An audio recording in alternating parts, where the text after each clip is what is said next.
Hi, everybody. Good afternoon. Good afternoon. Okay, I have a couple things at the top. Please bear with me.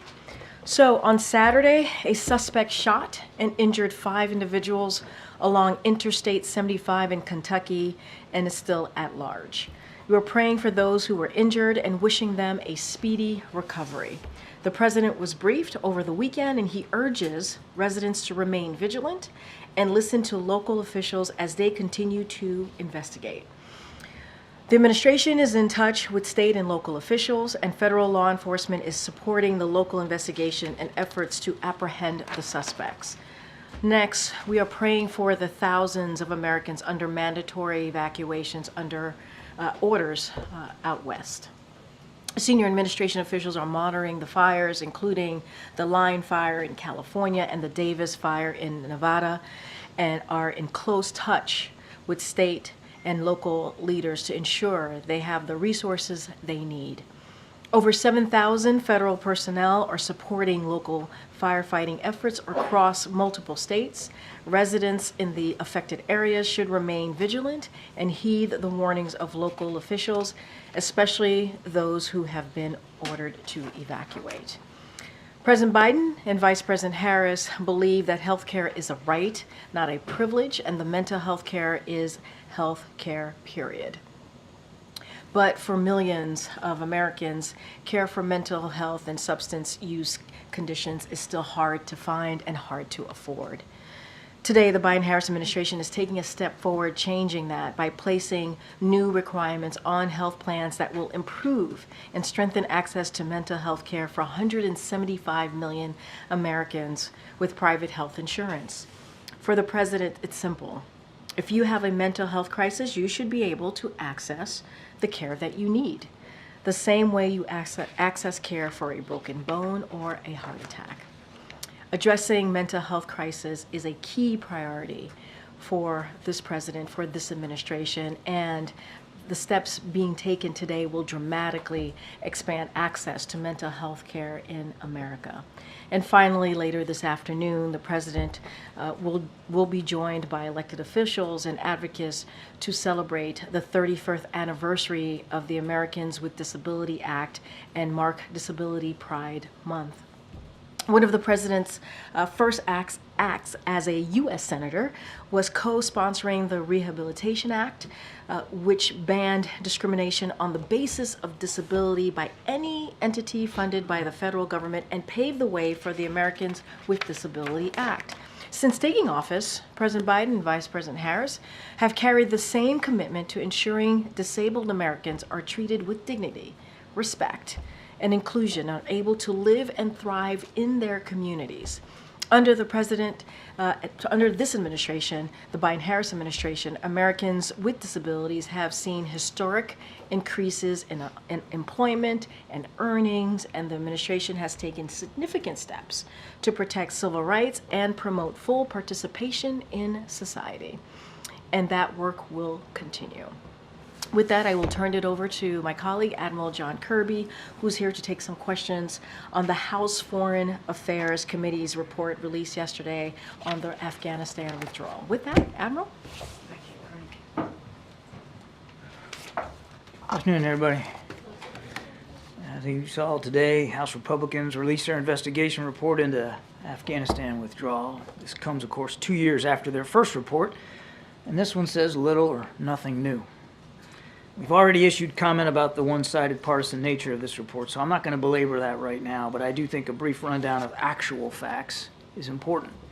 First, on the very day this administration took office, the Taliban was in the strongest position it had been in years, and the Afghan government the weakest. The Trump administration cut a deal called the Doha Agreement that mandated a complete U.S. withdrawal from Afghanistan, and yes, that included Bagram Air Base, by the end of May 2021. That deal also released 5,000 Taliban fighters from prison. 5,000 fighters. In return, the Taliban agreed not to attack U.S. troops, which is a good thing because the former president reduced our presence in Afghanistan from about 14,000 down to 2,500. As General Frank McKenzie, former commander of U.S. Central Command, said himself in testimony, the Doha deal had a, quote, really pernicious effect, unquote, on the Afghan government and military. As we saw, it demoralized them and it disenfranchised them. They knew right then and there that America was on its way out. Indeed, in October of 2020, then President Trump ordered his military to rush the exit from Afghanistan and have everybody leave by Christmas of that year. President Biden, for his part, faced a stark choice when he came to office. Abide by the flawed agreement and end America's longest war, or blow up the deal, extend the war, and see a much smaller contingent of American troops back in combat with the Taliban. He chose the former, and he was able to buy additional time to prepare for that withdrawal all the way into the summer. And we as a nation are safer for it. Any and every discussion about what happened in Afghanistan has to start right there. Sadly, the report does not dwell on it. Now, there's some other falsehoods, too many to mention, but a few do stand out, and I'd like to tick them off if you don't mind. 1. There was, in fact, planning for evacuations, planning that started in the spring of 2021 and included all the requisite agencies. In fact, the Department of Defense pre-positioned military units in the region so that once a decision had been reached to evacuate, they would be poised to respond in a timely fashion. 2. There was no fine-tuned assessment of how fast things would unfold in August of 2021. It all moved a lot faster than anyone anticipated. As the Taliban moved in, Afghan forces stopped fighting, and the Ghani government fled. As then chairman of the Joint Chiefs of Staff, General Mark Milley said, quote, nothing that I saw indicated a collapse of this army and this government in 11 days, end quote. 3. There was no point in securing Bagram Air Base for use during the evacuation. Doing so would not only have required thousands of additional U.S. troops, but also would have required a dangerous trek by evacuees over Taliban-controlled territory, making the evacuation even more difficult to execute than it already was. 4. There was no handover of U.S. equipment to the Taliban. That equipment had been provided to Afghan security forces appropriately and with congressional approval over the course of 2 decades of war. That equipment was left by those Afghan forces when they surrendered or stopped fighting. And 5, there was no deception, lying, or lack of transparency by this administration, either during or after the withdrawal. We did the best we could every day to keep the American people informed of what was happening. We conducted our own after-action reports and shared those too with the public. And as I mentioned, we cooperated extensively in this investigation and we continue to work with the War Commission. Ending wars is more difficult than starting them. President Biden knew that. He acknowledged that. But it doesn't mean that the decision to end this one was wrong or that the withdrawal wasn't conducted as professionally and as bravely as was humanly possible given the circumstances. It doesn't mean we don't grieve and mourn with the families of those whose lives were tragically taken during the withdrawal, especially at Abbey Gate on the 26th of August of that year. And it doesn't mean that we don't still look with awe and admiration at the many thousands of men and women who waged this war over the course of 20 years. Troops, diplomats, intelligence experts, contractors, and civilian employees from this and dozens of other nations. They accomplished the mission for which they were sent to Afghanistan. They helped make us a safer nation. Sadly, 2,461 of them did not make it home. And many of those who did still struggle with the wounds of war, seen and unseen. As the President has said, we owe them and their families a debt of gratitude that can never be fully repaid. But now that the war is over, our nation can better focus on other pressing national security interests around the world. We would do well in all this partisan rancor over the withdrawal to remember that. Let me take some questions. Thanks, Admiral. It's been reported that Iran has sent short-range ballistic missiles to Russia for use in Ukraine. Can you confirm that this transfer happened, and how concerning is this? I cannot confirm the reports that the transfer has happened, but I would point you to what we have said in the past, that any such provision of that kind of technology would not only have a deleterious effect on the Ukrainians' ability to continue to defend themselves, and certainly on the lives and livelihoods of Ukrainians, but could, depending on what the deal, how it's consummated, have equally deleterious effects on the Middle East. In Iran, that already has an improving ballistic missile program, we could only assume would want to stand to gain from some sort of partnership with Russia to improve their capabilities in the region. And of course, given all their destabilizing activities, that's a dangerous outcome. And is the White House prepared to increase pressure on Netanyahu to accept a ceasefire deal, potentially doing something similar as the United Kingdom in terms of withholding more weapons? I can't think of anything we haven't put more pressure on ourselves on than to try to get this deal. And we still, I think I just drew on myself. I think we know how urgent this is, and we're working night and day to try to see if we can get a deal in place. Hamas is the main obstacle to this right now. Thanks, Karine. Thanks, Admiral. A couple of things. Firstly, on Afghanistan, so would you argue that the withdrawal is a success, or do you admit that there were failings involved in that? I point you to the after action report, where I think we've been very clear about the planning efforts and the execution of the plan. No plan of any operation whatsoever ever goes exactly according to the dictates by which you laid it out. Clearly, there were moments of great violence, and there were moments of mission execution that didn't go exactly the way we wanted it to go. I mean, nobody's walked away from that. But in the main, we were able to get 120,000 some odd folks out of there safely, with an airplane taking off about once every hour. And again, we've laid it all out in an after-action report that the State Department did, that the Department of Defense did, that we did here. And sorry, just very briefly on the point about Keir Starmer's visit and Gaza. I mean, is the President going to be pressing Prime Minister Starmer to perhaps reverse his decision on the arms sales, or conversely, might he be seeking some advice about about how the U.S. might do that and halt arms? We're looking forward to the visit. There's an awful lot to discuss. I think you can expect the Prime Minister and the President to talk about what's going on in Ukraine, what's talking about the Middle East, even in the Indo-Pacific.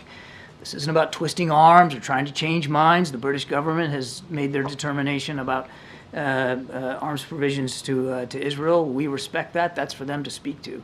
This is about how we move together as principal allies and good friends on a range of foreign policy issues. And I think it's fair to say that that as part of this meeting on Friday, it will focus heavily on an extended agenda of foreign policy issues, expanded agenda. Thanks, Karine. Admiral, there have been requests, or there have been signals from congressional Republicans they'd like to continue this investigation into what happened in Afghanistan. Has the White House received any more requests for people to testify? Would they entertain them? I'm not aware of any additional requests for more testimony. Has anyone from the White House or the broader administration been invited to tomorrow's gold medal ceremony for the families of the 13 service members who died? There will be quite a few from the Department of Defense, both in terms of active duty admirals and generals and civilian political appointees in high leadership positions that'll be there. And on going back to sort of accountability and after action, was anyone ever held accountable by the President directly for what happened with the withdrawal in Afghanistan? And if not, remind the audience why not. We have all held ourselves accountable for the progress of the withdrawal across the administration, and it was a true interagency effort to get those 120,000 people out and to make sure we removed our diplomats and our military personnel safely. As I said, Ed, not everything went according to plan. Nothing ever does. And we mourn the loss of those 13 lives at Abbey Gate every single day here. Their sacrifice is not forgotten. But again, we hold ourselves all accountable for that. One other part of the world, because there's been some movement regarding Venezuela just in the last day. The opposition candidate, Edmundo Gonzalez, is now in Spain seeking, or expected to be granted political asylum. There's been a lot written and reported in the last few days about what the administration may or may not be trying to do to get Maduro to leave by the end of the year before his next term would begin, even though the U.S. and others don't necessarily think he has. What is the latest on what the U.S. is trying to do, and would they ever help Gonzalez come back to Venezuela? I don't get into hypotheticals one way or another about Mr. Gonzalez and what his future might be. He wouldn't have had to seek political asylum if he wasn't accused of trumped-up, ridiculous charges and forced in that manner to flee his own country. What needs to happen next is Mr. Maduro needs to heed the call of the international community and, quite frankly, the Venezuelan people, and release the data so that the whole world can see what the Venezuelan people, who they voted for, and that their democratic aspirations are met. We have in the past, you've seen, levied sanctions against Mr. Maduro and his regime. I don't have any announcements today, but I can tell you we're constantly looking at what our options could be going forward, depending on the decisions that Maduro makes. And does the White House anticipate any surge in illegal border crossings or attempts to do so because of the instability in Venezuela? Haven't seen that play out. I mean, obviously we'll watch this as closely as we can. As you well know, the numbers at the southern border have reduced significantly in the past months, but have not seen any indications of a surge coming out of Venezuela. John, China said that they'll be holding joint naval air drills with Russia starting this month. What's the level of concern from the administration that these two countries are cooperating? Is this a sign of deepening cooperation? I think it is, sure. We've been watching this defense relationship grow and deepen over the last couple of years to include the exercise of their militaries in both air, at sea, even on the ground. So we'll watch it like we watch all exercises. But I don't. These are two nations that don't have a long history of working well together. Certainly not militarily. These are two nations that don't necessarily fully trust one another in the region or beyond, around the world.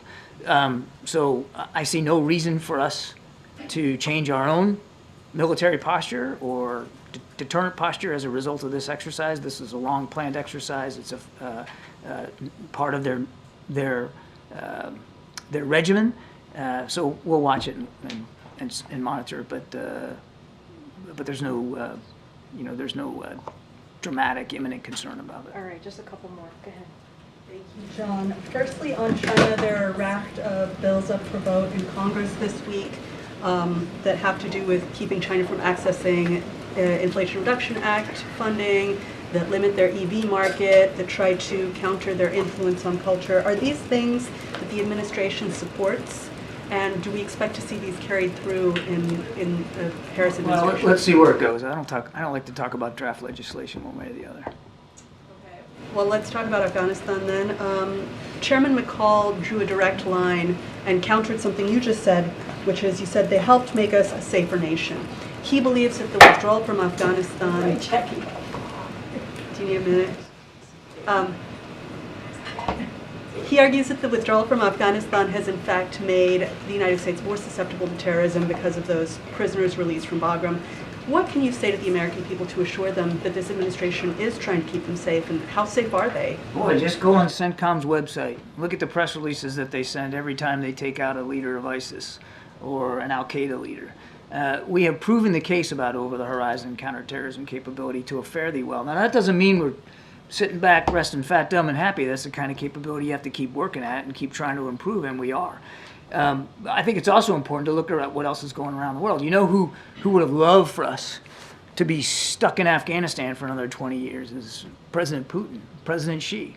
They would have loved that. But now, because we're not in a ground war in Afghanistan, a ground war for which the original mission had long since been accomplished, we're able to focus on those more those more modern and relevant threats to our national security posed by nation states and non-nation states around the world. But as for counterterrorism capability, again, we have proven time and time again that we are able to monitor the threat and deal with the threat, sometimes in near real time if need be. Not taking it for granted, not saying we don't always have to keep sharpening it, but believe me, we're focused on it. Just a couple more. Administration officials have said that after the 6 hostages were killed earlier this month, that Hamas changed the terms of the deal.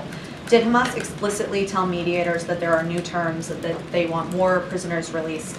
And would you still characterize negotiations as on the verge of a ceasefire and hostage deal? To your first question, yes, Hamas did change some of the terms of the exchange, and that has made it more difficult for us to get there. I'm sorry, your second question was? Would you still characterize the deal as on the verge?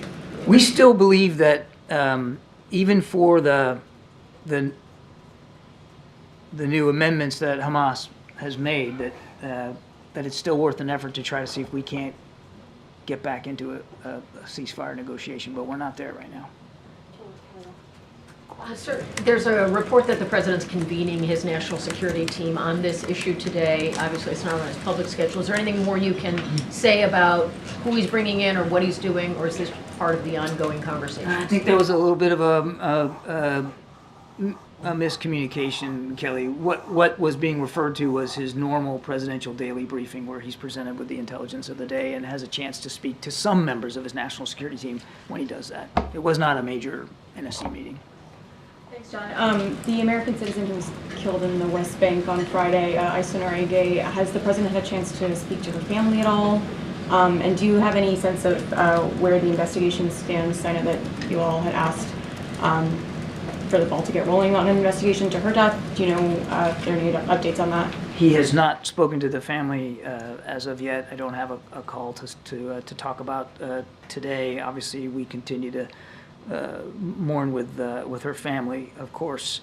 The Israelis have reached out, made sure that we knew that they were promptly investigating this. As I understand it from just before I came out here, they are moving swiftly on this investigation and will soon, we think, in coming days, be able to present their findings and conclusions. We'll obviously withhold our judgment until we see that. We've called for a complete, thorough, swift, and transparent investigation. We'll see what they learn. Okay, final question, go ahead.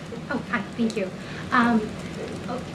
Do you have any response to Russian drones violating NATO member states, Latvia and Romania the weekend? I think you're talking about reports that parts of drones, I think, have landed in Allied territory, if you will. This is unfortunately not a new development. It has happened over the course of the war in Ukraine, where missile fragments or drone fragments sometimes get caught up in the combat and air combat and land in a neighboring nation. We watch that closely, as you might imagine. We're in close touch with our allies and partners about that. But it just underscores the danger that Mr. Putin's war in Ukraine has now caused to the whole European continent, and the fact that the security landscape has changed. Not is changing, not will change, but actually has changed, which is why we're doing everything we can to make sure Ukraine can defend itself. All right, thank you so much, Admiral. Thank you. Thanks, John. Thank you, guys. Okay, all right. Hi, Chris. It's been a while. It actually has been a while, right? It actually has. All right. Question, first of all, on the war in Gaza. Yeah. The UN Secretary General said the UN was willing to monitor any ceasefire deal. Is this something the White House is interested in, perhaps taking them up on that offer? Say that one more The time. UN Secretary General said the UN would monitor any ceasefire deal. Is the White House interested in taking them up on that offer? Look, as you know, there is, and the Admiral just spoke to this as well, we're continuing to have those conversations. We continue to want to make sure, right, that we get these hostages home. We want to make sure that we have an end to this war. That's what the president has said. And so we are pursuing certainly all efforts, is something that the president said, to secure a deal that would release, again, the hostages that are being held by Hamas. We cannot forget that the murder of the 6 hostages by Hamas and has actually put us in a place where this is incredibly, even the urgency is even more clear, right? And the new demands they've made have called into questions, right? Hamas's readiness to do any deal at all, and the sincerity of the negotiations. And that's what we see. So, even though we're hearing that, we want to continue to talk about the next steps with our co-mediators. This is Egypt and Qatar, and that's what we're doing. That's the focus. That's what the president believes in order. The best path forward is to get this hostage deal, and that's what the president wants to see. The Vice President is preparing for a debate tomorrow night with Donald Trump. Has the President spoken to the Vice President about the upcoming debate? And also, is he planning to watch it tomorrow night? So I can say, and I think I confirmed this last week in either a gaggle or at the briefing, which is that the president is going to watch the debate. He's looking forward to watching the debate. I'm not going to preview or confirm any conversations between the president and the vice president. As you know, they speak often.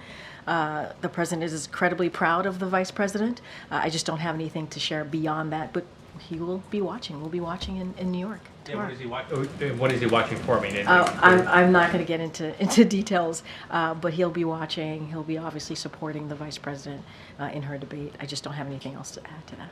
Thank you. Thank you. Can you confirm reports that the president is hoping to establish a U.S. sovereign wealth fund and give any estimated time of announcement for that? So I certainly don't have anything to announce from here. But look, the president has worked to unlock investments here at home and abroad that benefit our economy, right? The economy and also our national security. That is something that the president has worked to do in the past 3.5 years. I just don't have anything to announce at this time. Thank you. With Congress back today, can you just give us the broad White House view on the state of government funding negotiations? And obviously you issued the veto threat on the House Republicans' proposal, but with that dead on arrival in the Senate. So a couple of things. I think the SAP went out, so certainly would direct you to that. That came out of this administration. But with the end of the fiscal year rapidly approaching, obviously by the end of this month in September, Congress needs to pass a short-term continuing resolution to provide more time to pass full-year funding bills. We urge Congress to do this quickly, to pass this quickly, to keep the government open. It is really easy. It's like their number one job. They know how to do this, to keep the government open and provide that emergency funding for disaster needs. I just talked about that at the top, about the needs that we're having just right now out west, as they have done on a bipartisan basis. They've done this before, many times in the past. They need to get this done. The proposal from House Republicans is not a solution. It's just not. It contains a partisan poison bill, would erode our national defense, undermine our competition with China, fail our veterans and seniors, abandon communities struck by disasters, and hurt programs that support small businesses while making healthy tax cheats pay what they owe. So House Republicans should stop wasting time. I've said this many times before, repeat it at this podium, and to do their jobs for the American people by keeping the government open. It is a simple job. It's their number one job as Congress, is to keep the government open, and we believe it should be with a short-term CR. Selena. On that point about government funding, how is the White House engaging with the Hill on this, and does the president have any plans to meet with congressional leaders in the coming days? So I'll take the first question. OMB, Leg Affairs Office, are in close touch with House and Senate leadership on the need to pass a short-term CR to keep the government open. And I laid out what it would do if we didn't, and what it would erode, example, for our national security, as we just had the National Security Council rep here. We're coordinating with Democratic leadership on the best path forward for a short-term CR. And so this is something that, again, they need to do right away. They've done it before, many times before, in a bipartisan way. It is their number one job. Again, OMB and our Leg Affairs Office. And to your second question, the president speaks regularly with congressional leaders and gets updated regularly as well from his staff. And Congress knows how to do this. They do. They know how to do this. This is the most basic thing, most basic part of their job, is to keep the government open. So they know this. They don't need to hear from the president on this directly. They know this. They know this. And they can do it in a bipartisan way, as they have in the past. And on the debate, when's the last time that President Biden spoke to Vice President Harris, and do they plan to speak again before she takes the stage tomorrow night? And just anything you can share about the advice or words of encouragement or just what those conversations have been like? I'm not gonna detail any private conversation that the president and the vice president has, whether it's debate or not debate. It's not something that I'm gonna do at all. But I don't have a readout of the last conversation that they've had. What I can say is that he'll be watching. He supports, obviously, the vice president, is very proud of her, and I just don't have anything else to add. And will the president be watching with staff or his family tomorrow night? The president will definitely be watching. I know I will. I know you all will. I don't have anything beyond that. Yeah, Jackie. Thank you, Karine. 31% Good job on. Thank you. It had wings and now it's dead. 31% of I killed a bug. You're welcome. It was very Anyway. it was very dramatic. Someone had to do it. I know, and the job was done. The job was indeed done. Thank you. You got the job done for Thank sure. you. 31% of registered voters said in a New York Times Siena poll that they still need to learn more about Vice President Harris. So why is she spending so much time trying to define Trump and link him to Project 2025 rather than define herself? I mean, look, those questions, obviously, those are campaign questions. You would have to ask the campaign, and that is for them to speak to. And what I will say is, what I can say is that as far as contrast, the contrast can't be more clear. It couldn't be more clear. If you think about 4 years ago, America was reeling. It was reeling. In a once-in-a-generation pandemic, it was isolated from the world stage. Crime was up. The middle class was sidelined. We saw an insurrection on January 6th in 2021 that the former president led. And so, and you think about today, where we are today, 3.5 years later, we're leading the strongest economy in the world. You hear the comeback stories in places like Milwaukee, to Dayton, to Scranton, Pennsylvania. And so we have done what people said we couldn't do, which is turn the economy around, turn the country around, be a leader on the world stage. And I think it's important for Americans to know and to be reminded where we were and where we are. And look, and the president certainly agrees with her. He agrees with her, her leadership, her policy decisions. He agrees with her when it comes to making sure that, we need to make sure that we stop what Maganomics, right? When you think about the $4,000 tax hike on working Americans. You mentioned Project 2025. That's something Republicans support. Is a radical idea, a radical policy agenda. That's going to do more harm to the American people. Trump has repeatedly disavowed it, distanced himself from it. I mean, And I said Republicans. That's something that Republicans support. So this is not anymore being cast as something that Trump embraces? Let me just get that straight. I mean, look, you asked me a couple things. You asked me about the contrast, why she continues to make the contrast. You have to talk to the campaign on her strategy and how they're moving forward. I laid out for you the contrast could not be more clear where we were when we walked into this administration, when the president walked into the administration, where we are today. And that's because of this leadership of this administration, the Biden-Harris administration. Project 25 is something that Republicans, not going to speak to the president, the former president on this, but that Republicans are pushing. It's a radical idea. We're talking about more radical abortion bans, cuts to law enforcement, cuts to education, repealing Affordable Care Act, and repealing the Inflation Reduction Act, which, by the way, beats Big Pharma, which is something that many elected officials tried to do and couldn't get done. The Biden-Harris administration tried to get it done. That's what I can speak to, and that's just a reality. That's what's in that agenda. That's what Republicans are pushing, and that's what I can lay out for you. To the campaign, but the campaign's not holding regular briefings. They don't have a forum, a Q&A forum like we have here, and you're the spokesperson for the Biden-Harris administration. I literally just answered your question on why the contrast could be more clear. I just answered your question about Project 25 and what it's trying to do and what Republicans are supporting. I just laid that out. I don't think it was the question I asked, but I do appreciate the answer. No, you asked me why the vice president's campaign, the Harris campaign, is not doing X, Y, and Z. I said to you, you gotta talk to the vice president's campaign, and that is There's the Hatch Act. I got to be mindful to that. You know that. That is, I can't answer that question. How about I try one different way? But I can talk to contrast. You asked me about contrast, and I just laid it out. Thank you. I appreciate that. Does President Biden define Vice President Harris as a progressive Democrat? Look, the vice president has been a critical partner to this president. All you got to do is look at the record and what we have been able to do in the past 3.5 years, the Biden-Harris administration has been able to do. You think about the economy, you think about healthcare, and you think about these really important generation-changing legislation that are now laws, obviously. I just talked about beating Big Pharma.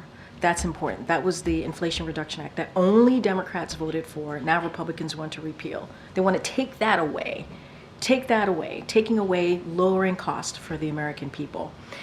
And so, to be clear, lowering cost on medical care and pharmaceutical drugs and also energy bills, right? That's two really big part of the Inflation Reduction Act.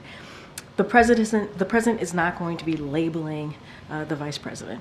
She has her policies that she is obviously that he's in line with, that she has put forth in the past week or so. He supports her.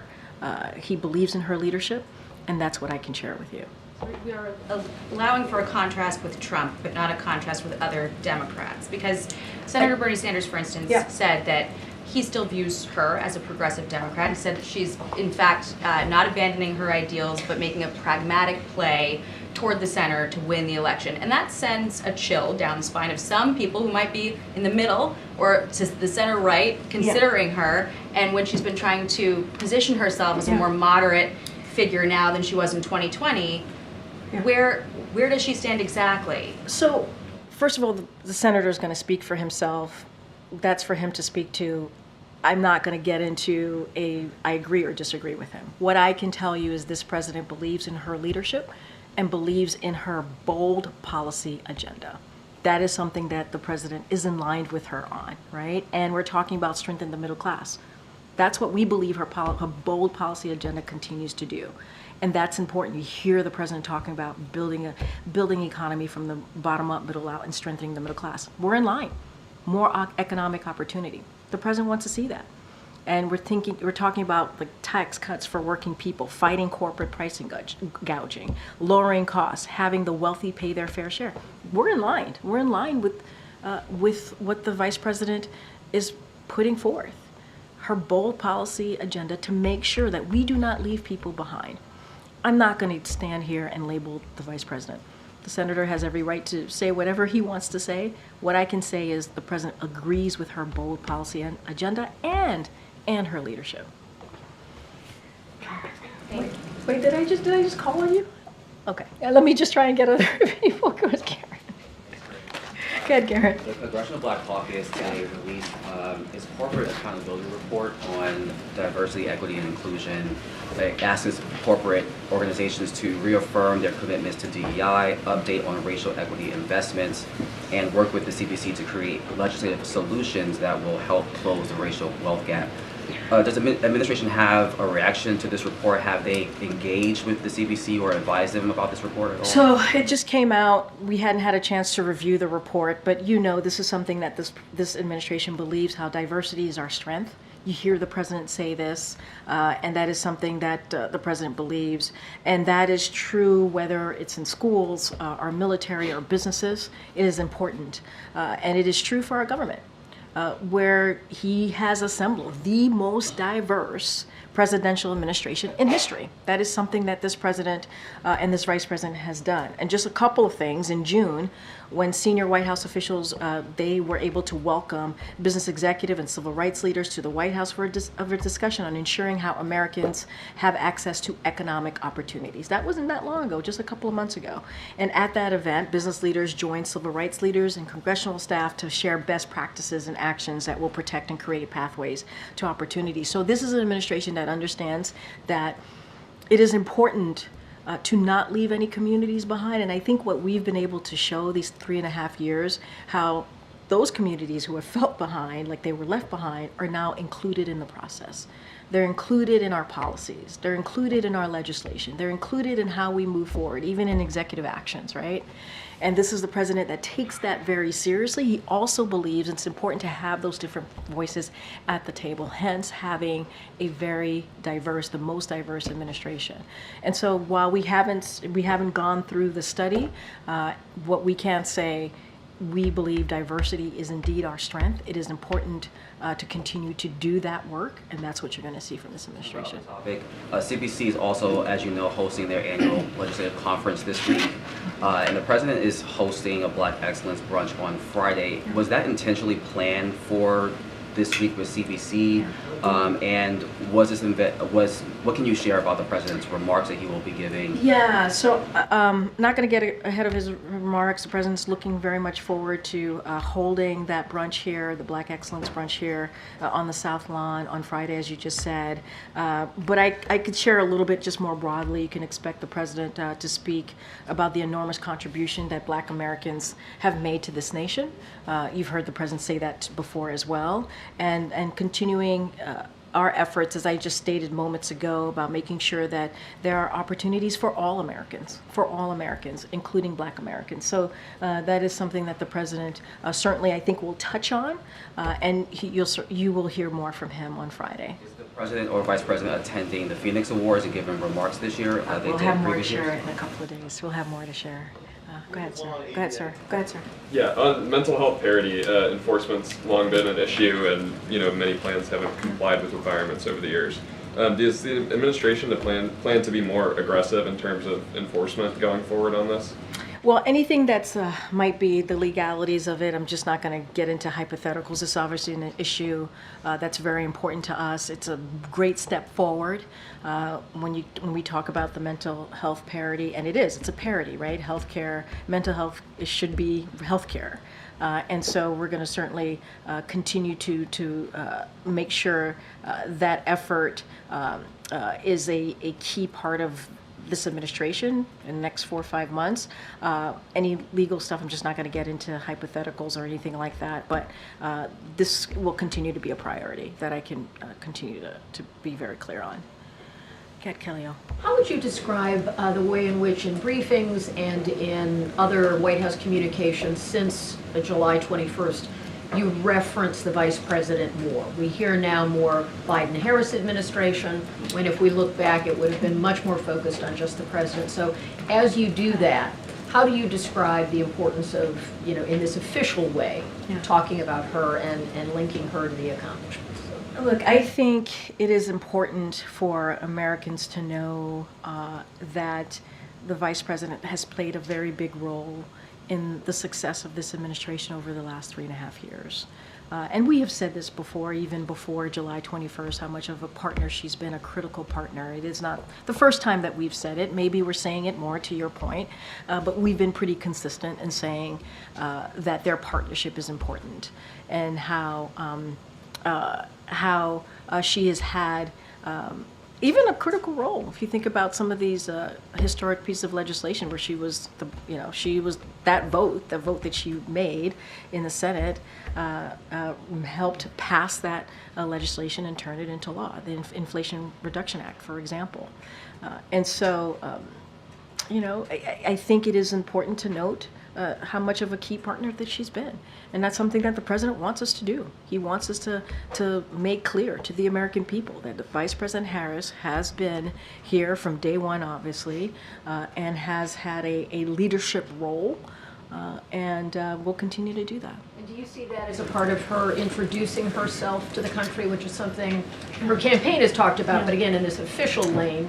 No, I get the official lane. Look, I don't want to get into murky waters here by getting into her own strategy. That is certainly something for her to speak to. But we want to make sure that people understand, the American people understand, that this continues to be a partnership. This is a partnership, and we've said that before. We've said that throughout the last 3.5 years, and the president respects her leadership. He respects her bold policy ideas, as I was speaking to Jackie about back and forth moments ago, and he supports that.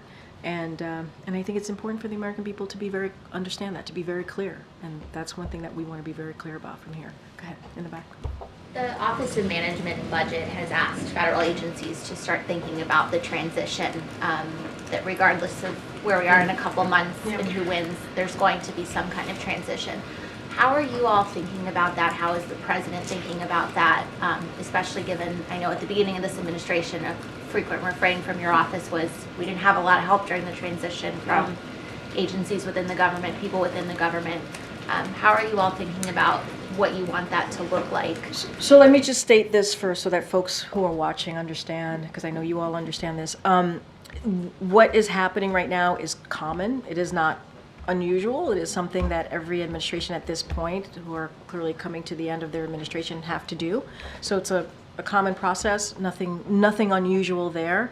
I'm sure we will have more to share to your question, but the president, look, when it comes to the job that he has had for the last 3.5 years, almost 4 years, he takes that very seriously. He takes everything that he does, everything that comes out of this administration very seriously, because it's about the American people. It's not about him.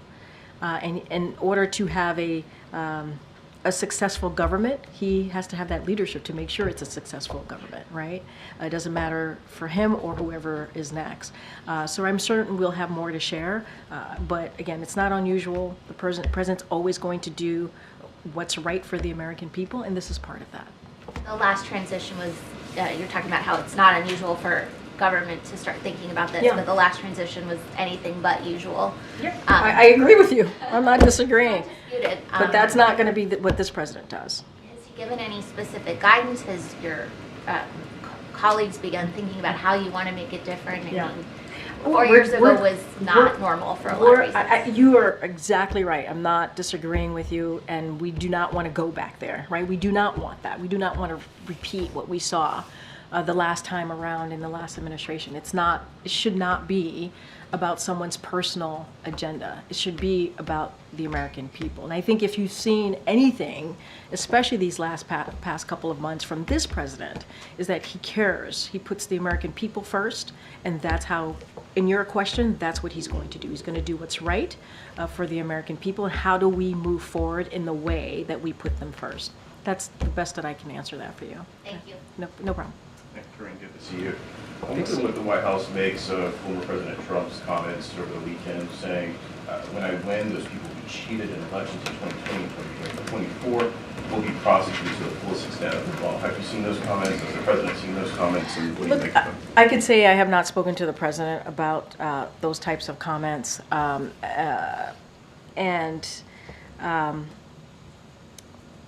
Look, and I want to be careful because obviously he's saying it as in his campaign capacity, but that type of rhetoric is dangerous. This is not who we are as a country. This is a democracy, and so that's what the president believes. That type of rhetoric is coming from a former president, is dangerous. I mean, we saw what happened on January 6th in 2021. 2,000 people went to the Capitol. You all, some of your colleagues reported on this. Some of your colleagues were there. Law enforcement members were attacked. It was a dark day in our country because our democracy was attacked. And they went there because they were told that they should overturn an election, a free and fair election, where dozens of Republican judges said that it was indeed a free and fair election. And so that type of rhetoric is dangerous and unacceptable, and that is not what this president believes. Just a quick question on voters in particular. As the president makes some outreach to Black lawmakers, I wonder if he's going to make some outreach to Black voters specifically. You know, both campaigns are working to do that in states like Georgia. Yeah. And perhaps some of that economic message is getting lost with some Black voters. If you talk to them, they have a different picture of the Trump economy than they do the Biden economy, so to speak. How's the president, the vice president going to talk directly to black voters about the economic issues at hand? So I got to be careful because you're asking me about a strategic play, a campaign play, when you're saying voters, black voters in particular, in your question here. So you would have to ask the campaign specifically on how they're going to do that, what their outreach is going to be. But in terms of the record and I hear the question, so I just have to be really clear. We respect Hatch-Act, we respect the law here, so I can't speak to a strategy here, but it is what you have seen this president, this administration do, cabinet secretaries, this president, obviously the vice president in her official capacity, is that we try to go out there, right? We go out there, we meet the American people where they are. We talk about what we have done in this administration over 3.5 years. We talk about how we've been able to rebuild the economy. We talk about how we're leading the economy in the world, right? The strongest economy in the world. And it is not done by accident. It was not by accident, right? It is because the president and Democrats in Congress, when you think about the American Rescue Plan, which helped turn things around, put checks in pockets, right? We're able to do that. Put shots in arms, right? So we can deal with a once-in-a-generation pandemic. It was not easy, but we were able to get this done. Now, do we understand that some Americans are not feeling that? Yeah, we get that. We understand. That's why the president is going to continue to talk about ways to lower cost. You saw the president and the vice president recently, a couple of weeks ago, or just last week, a couple of weeks ago, talk about how the drugs that are going to be lowered in cost because they were able to beat Big Pharma. And so now Medicare is able to do those negotiations. That matters. That matters to Americans. So we're just going to have to continue to talk about it, let Americans know. I can't speak to the campaign strategy. That's something that they'll speak to. But the president believes it's also his job to communicate directly with the American people and to let them know what we're doing. And the economy, the healthcare, climate change, even on the world stage, and how we're being in our leadership and how we're leading in that way. And so, we're going to continue to do that, be out there. Recently, the U.S. identified the first case of H5N1 in a person that had no known animal contact. And I wonder if that changes the posture of the White House's pandemic office, or if there's any updates as to how the administration is tackling this outbreak. So look, we take all of this very, very seriously. So what we're going to continue to do is continue to monitor and help states where it's needed, right? Assist where it's needed. I don't have an update for you, but obviously our number one priority when it comes to the pandemic office and also other White House offices, and what we're trying to do here is we want to make sure that American people feel safe in communities out there, and so we're going to monitor it. I don't have an update for you here at this time, but we take this very, very seriously. I think we're going to start wrapping up. Go ahead, Ed. I know. Thanks. Karine, I'm going to ask you about jobs. So the Biden-Harris administration, the Biden-Harris administration has been touting manufacturing jobs for the past year. But the last jobs report showed that manufacturing lost 24,000 jobs, and the trend over the past 3 months has been a loss of 11,000 jobs per month on average in manufacturing. So why is it going the wrong direction? So look, we pay attention obviously to all these reports. What we also want to do, yes, we pay attention to reports, we pay attention to data, but we also want to make sure it's taken into context. And so we can't lose that as well. A couple of things, manufacturing investment has hit all-time highs for 6 consecutive quarters. That's important. Factory construction has more than doubled to an all-time high.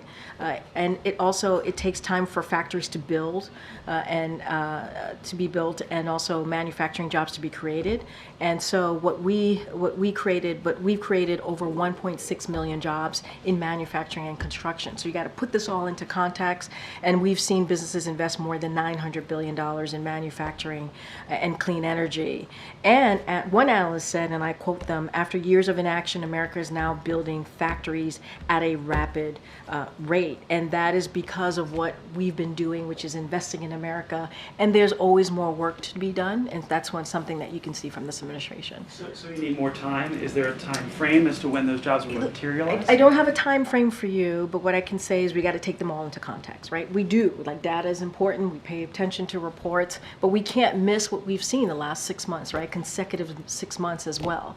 We can't discount the investment that this administration has been able to make into manufacturing, right? We can't discount the 1.6 million jobs that have been created. That is important. The $900 billion in investment, we can't discount any of that, right? That has to be put into the context as we're looking at this particular question that you're asking me about manufacturing jobs. All right, everybody, thank you so much. Thank you so much.